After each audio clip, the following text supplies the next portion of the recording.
Hi guys, this is Abhijit. कैसे हैं आप लोग। आज हम देखेंगे आपकी चैप्टर 6 की सेकेंड यूनिट जो आपकी है इलेक्ट्रोमैग्नेटिक स्पेक्ट्रम। ठीक है, इलेक्ट्रोमैग्नेटिक स्पेक्ट्रम के पहले जान लेते हैं इलेक्ट्रोमैग्नेटिक रेडिएशन के बारे में थोड़ा सा कि मैग्नेटिक रेडिएशंस कौन कौन सी होती हैं। तो रेडिएशन तो आपको पता ही है कि कोई भी लाइट रे, इलेक्ट्रोमैग्नेटिक मतलब जिनके अंदर कुछ मैग्नेटिक बिहेवियर होता है। ठीक, मैग्नेटिक बिहेवियर होगा और वेव नेचर भी होगा तो वो क्या कहलाएंगे आपके इलेक्ट्रोमैग्नेटिक रेडिएशन। अब स्पेक्ट्रम की बात कर लेते हैं तो स्पेक्ट्रम क्या होता है, बैंड होता है अलग अलग रेडिएशंस का जो एक कैरेक्टरिस्टिक शो करता है। जैसे विजिबल स्पेक्ट्रम कौन सा, जो आपकी 7 प्योर कलर्स शो हो रहे थे उस पूरे एक बैंड को हम क्या बोलते हैं, विजिबल स्पेक्ट्रम या विजिबल रीजन। ठीक, उस तरह के अलग अलग बैंड्स को जब हम एक साथ कंबाइन करेंगे तो वो पूरा कॉम्बिनेशन आपका क्या कहलाएगा, इलेक्ट्रोमैग्नेटिक स्पेक्ट्रम। ठीक, इलेक्ट्रोमैग्नेटिक स्पेक्ट्रम में आपकी gamma rays, X rays, UV rays, visible, infrared, radio और माइक्रोवेव्स होती हैं। ठीक है, इन पूरे के कलेक्शन को आप इलेक्ट्रोमैग्नेटिक रेडिएशन बोलेंगे। ठीक, रेड टू वायलेट आपका क्या होगा,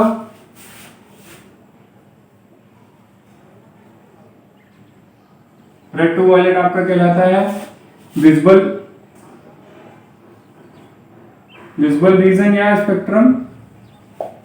ठीक है, इसके बाद आपकी कौन सी आती है, रेड के पहले।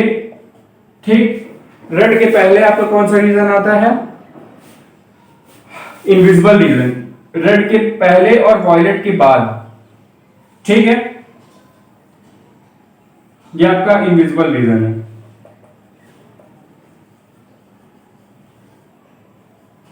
ठीक है, यानी विजिबल रीजन के इस तरफ भी और इस तरफ भी आपके कौन से हैं, इनविजिबल रीजन। ठीक, और आपका रेड के पहले कौन सा आएगा, इंफ्रारेड होगा। ठीक है, इसके पहले आपका होता है इंफ्रारेड। ठीक है, और वॉयलेट के बाद आपको कौन सा होता है, अल्ट्रा वायलेट रीजन।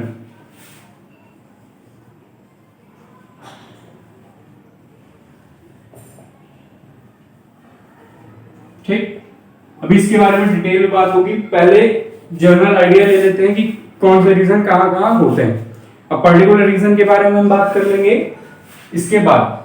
तो ये इस तरह का आपका कुछ स्पेक्ट्रम होता है। पहले आपकी कौन सी रे आती है, गामा रे, फिर एक्स रे, फिर आपकी आती यूवी, फिर विजिबल, फिर इंफ्रारेड, फिर माइक्रो, फिर रेडियो। तो ये आपकी सीरीज होती है लेफ्ट टू राइट। ठीक, अब इन सीरीज को दो तरीके से स्टडी किया जाता है, एक इंक्रीजिंग फ्रीक्वेंसी, एक इंक्रीजिंग वेवलेंथ। ठीक है, increasing frequency, increasing wavelength. Increasing frequency कैसे, रिलेशन आपको पता ही है, न्यू इज प्रोपोर्शनल टू 1/लैम्डा। यानी एक चीज इंक्रीज करेगी तो दूसरी चीज क्या करेगी, डिक्रीज करेगी। तो ये रिलेशन भी यहां पे लगता है कि अगर इधर से इधर अगर वेवलेंथ बढ़ रही होगी तो इधर से इधर ही क्या हो रही होगी, फ्रीक्वेंसी घट रही होगी। ठीक, अलग अलग बुक में अलग अलग तरह रेंज है, तो अपनी बुक में देख लीजिएगा कि इंक्रीजिंग फ्रीक्वेंसी पे है या डिक्रीजिंग फ्रीक्वेंसी पे है।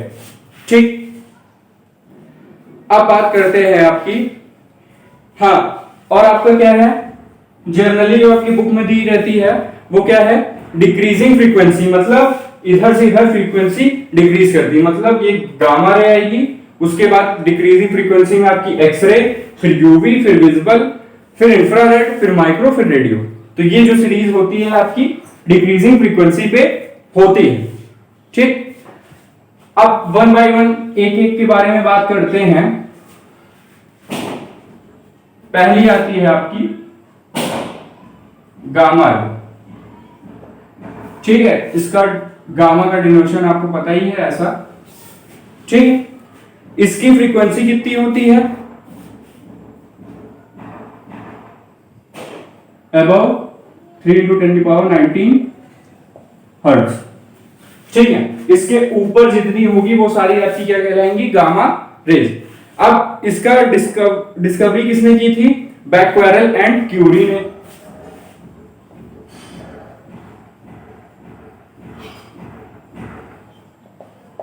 ठीक, बैक्वेरेल एंड क्यूरी ने। सोर्स क्या है आपकी cosmic rays from radio active substances. ठीक, रेडियो एक्टिव सब्सटेंसेस में एक तरह की रेज निकलती है, अभी आप आगे पढ़ेंगे इसके बारे में। तो उन रेज को हम जनरली क्या बोलते हैं, गामा रेज। इसका यूज हम बहुत जगह करते हैं। तो इतना याद रखना है कि प्रोड्यूस कहां से होती हैं, cosmic rays from radio active substances. ठीक, मेथड ऑफ डिटेक्शन क्या है, इसकी पेनिट्रेशन जो पावर होती है वो बहुत लार्ज होती है। ठीक, तो जहां पे भी हम पेनिट्रेशन कर रहे हैं अगर उसकी पावर बहुत ज्यादा है तो वहां पे क्या होता है, गामा रेज की प्रेजेंस होती है। ठीक है, तो ये मेथड ऑफ डिटेक्शन हो गया। अब एक्सरे की बात कर लेते हैं। एक्सरे, ये एक्सरे वो एक्सरे नहीं है जो आप हॉस्पिटल में कराने जाते हैं, ये एक्सरे मतलब एक्स रेडिएशन। ठीक है, यूज इसी का होता है एक्सरे में, लेकिन एक्सरे वो चीज अलग है, वो स्क्रीनिंग है, और ये क्या है, एक रेडिएशन है। ठीक, तो इसकी फ्रीक्वेंसी क्या होती है, इसकी होती है 3×19 से 3×16 हर्ट्ज तक। ठीक, ये हो गई। अब इसके डिस्कवरर कौन थे, आपके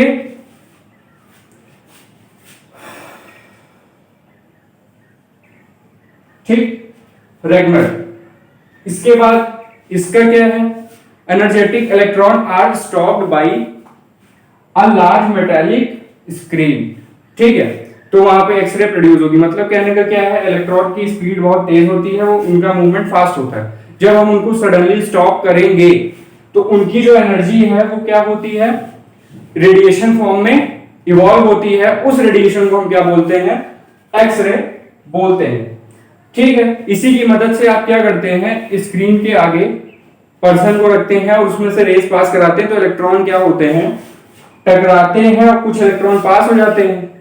ठीक, कुछ इलेक्ट्रॉन पास हो जाते हैं, स्पीड बहुत होती है, लेकिन कुछ क्या होते हैं, रिवर्स बैक हो जाते हैं।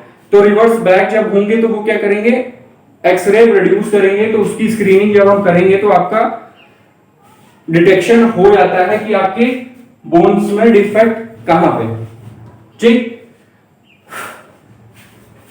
इसकी डिटेक्शन कैसे होती है, ये फ्लोरेसेंस प्रोड्यूस करता है किसमें, जिंक सल्फाइड स्क्रीन में।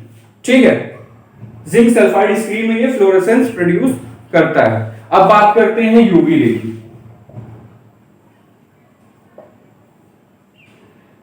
इसकी होती है आपकी 10⁻16 से 7.5। ठीक है, 7.5 10⁻14 तक। इसके डिस्कवरर कौन थे आपके, रिटर। ठीक, इसका मेथड ऑफ डिटेक्शन क्या है, प्रोडक्शन क्या है, पहले सोर्स। ठीक, तो इसका सोर्स है आपका, पहला तो आपको पता ही होगा सन है। ठीक है, दूसरा क्या है, आर्क लैंप के स्पार्क जो होते हैं। आर्क लैंप मतलब हम क्या करते हैं, एक आयनाइजेशन चैम्बर बनाते हैं, उसमें से 2 इलेक्ट्रोड रखते हैं, फिर एक इलेक्ट्रोड में स्पार्क होता है, वो ट्रांसफर होकर क्या करता है, दूसरे तक जाता है, जिससे इलेक्ट्रिसिटी प्रोड्यूस होती है। ये आपकी यूज होती है वेल्डिंग में, आर्क वेल्डिंग में इसका यूज किया जाता है, जिससे मेटल ट्रांसफर होता है। ठीक है, एक आर्क प्रोड्यूस करी जाती है, फिर उसके थ्रू आपका मेटल ट्रांसफर होता है, जिससे आपकी वेल्डिंग होती है। तो उसका जो स्पार्क होता है वो कौन सी रेडिएशन होती है, यूवी रेज। ठीक, इसीलिए बोला जाता है कि आप वेल्डिंग को नेकेड आई से ना देखें, नहीं तो आपके इफेक्ट पड़ेगा। ठीक है, इसका डिटेक्शन कैसे होता है, बायोकेमिकल एक्टिवेशन डाइज। ठीक, बायोकेमिकल एक्टिवेशन डाइज में। फिर उसके बाद विजिबल लेजर पे आ जाते हैं।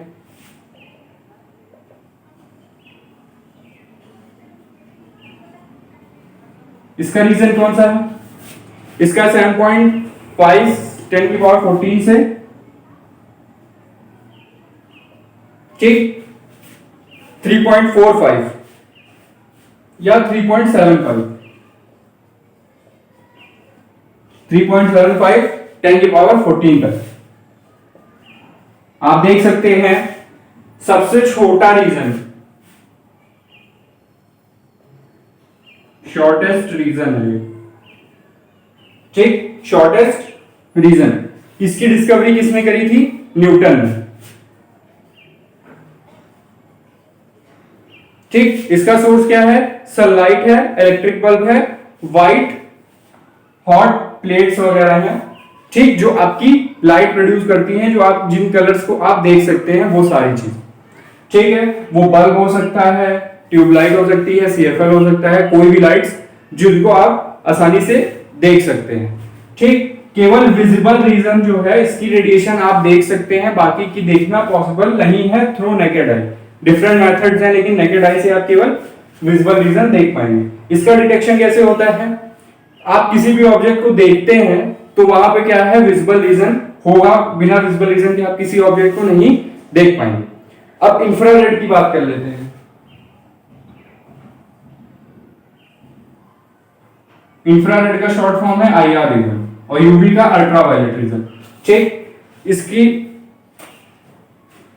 इसका रीजन कौन सा होता है? 3.75 से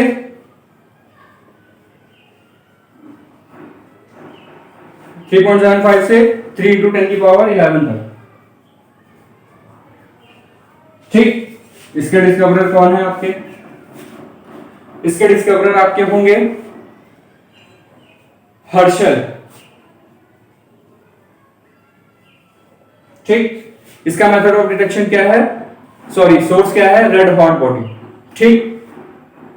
आपने कभी देखा होगा एकदम रेड हॉट मेटल, ठीक, वो लाल लाल दिखता है, ठीक। वो जो रेड कलर होता है, क्योंकि उसका टेम्परेचर ज्यादा होता है, तो वहां पे क्या होती है? आपकी इंफ्रारेड रेज निकल रही होती हैं। इसीलिए आप कोई भी रेड हॉट बॉडी को देखेंगे तो वहां पे आपको कौन सा कलर दिखेगा? रेड या रेडिश कलर, ठीक, और कोई कलर नहीं दिखता, ठीक है। ये आप कहां देख सकते हैं? जहां पे भी हीट ज्यादा अमाउंट में प्रोड्यूस हो रही है किसी ऑब्जेक्ट के ऊपर, वहां पे क्या होगा? इंफ्रारेड रीजन होगा या इंफ्रारेड रेज होंगी, ठीक है। यूवी रेज भी बोल सकते हैं, लेकिन इसकी क्या है? फ्रीक्वेंसी की रेंज है, इसलिए हम इसको क्या बोलते हैं? जनरली रीजन भी बोलते हैं या यूवी रेज भी बोलते हैं, दोनों नाम वही है, ठीक। माइक्रोवेव,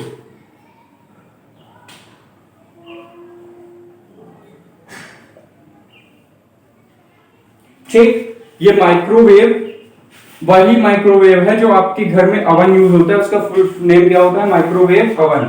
उसमें कौन सी रेज यूज होती है? यही वाली जिससे आपका कोई भी फूड आइटम गर्म करते हैं, ठीक। इसका रीजन क्या होता है?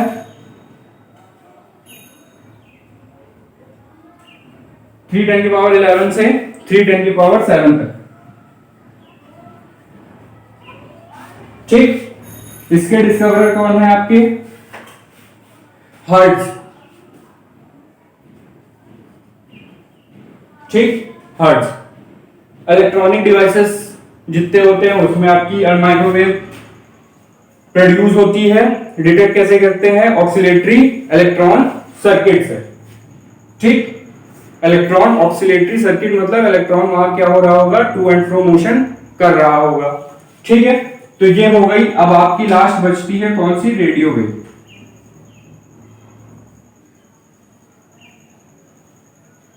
ठीक है। तो अभी देखते हैं रेडियो वेव के बारे में। रेडियो वेव, अब 3×10⁻7 के नीचे जितनी भी रेज होंगी, इसके बिलो जितना भी रीजन होगा वो क्या होगा? रेडियो वेव का होगा, बिलो 10⁻7 हर्ट्ज, ठीक। इसके डिस्कवरर कौन थे? मार्कोनी, ठीक है। इसका प्रोडक्शन कहां होता है? Radio waves. पुराने जमाने में आपके रेडियो आते थे जो आपका सिग्नल कैच करके आपको different channels, news channels, sports telecast आपको सुनाते थे। तो वो कौन सी रेज होती थी जिसको वो डिटेक्ट करते थे? आपकी रेडियो वेव, ठीक है। तो इस तरह आप टेलीविजन, रेडियो ट्रांसमीटर, ये आपके सोर्स होंगे, ठीक है, रेडियो वेव्स के। और डिटेक्शन कैसे होता है? जो भी आप टेलीकास्ट सुनते हैं रेडियो वगैरह में या टीवी, पुराने जमाने की टीवी में भी एंटीनास लगे होते थे, वो कौन सी रेज कैच करते थे? रेडियो वेव्स, ठीक है। तो ये हो गई आपकी डिफरेंट रेस के बारे में बातें। अब इनके देखते हैं वेवलेंथ कौन कितनी कितनी होती है।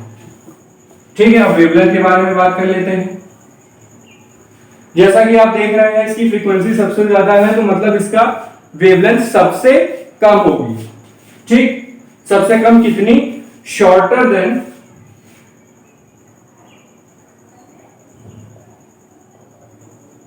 0.1 एंगस्ट्रॉम। ठीक, फ्रीक्वेंसी सबसे ज्यादा और वेवलेंथ सबसे कम। एक्स रे की बात कर लें तो इसका रीजन कौन सा होता है? 0.1 एंगस्ट्रॉम से लेके आपका 100 एंगस्ट्रॉम तक।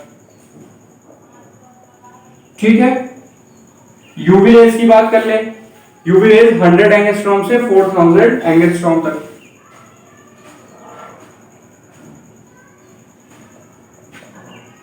ठीक, विजिबल रीजन, ठीक है, विजिबल रीजन 4000 से 8000 एंगस्ट्रॉम तक।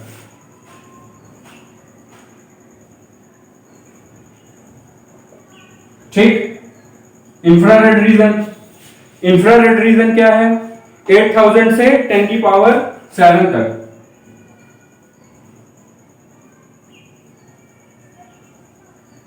ठीक है, माइक्रोवेव, माइक्रोवेव कहां से? 10 की पावर 7 से 10 की पावर 11 तक।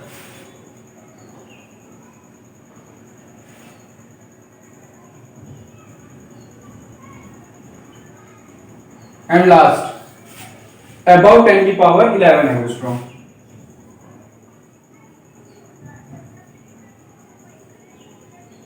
ठीक, तो ये अबव इसके बिलो इसके मतलब इसके अलावा भी आपकी रेस स्पेक्ट्रम होती है, लेकिन वो आपकी इलेक्ट्रोमैग्नेटिक स्पेक्ट्रम में नहीं आती। इलेक्ट्रोमैग्नेटिक स्पेक्ट्रम में आपकी केवल 3 3 6 1 7 रेज या 7 रीजन्स की स्टडी होती है। इसके अबव जो होती है वो इलेक्ट्रोमैग्नेटिक नेचर शो नहीं करती, इसलिए हम उसकी स्टडी इलेक्ट्रोमैग्नेटिक स्पेक्ट्रम में नहीं करेंगे।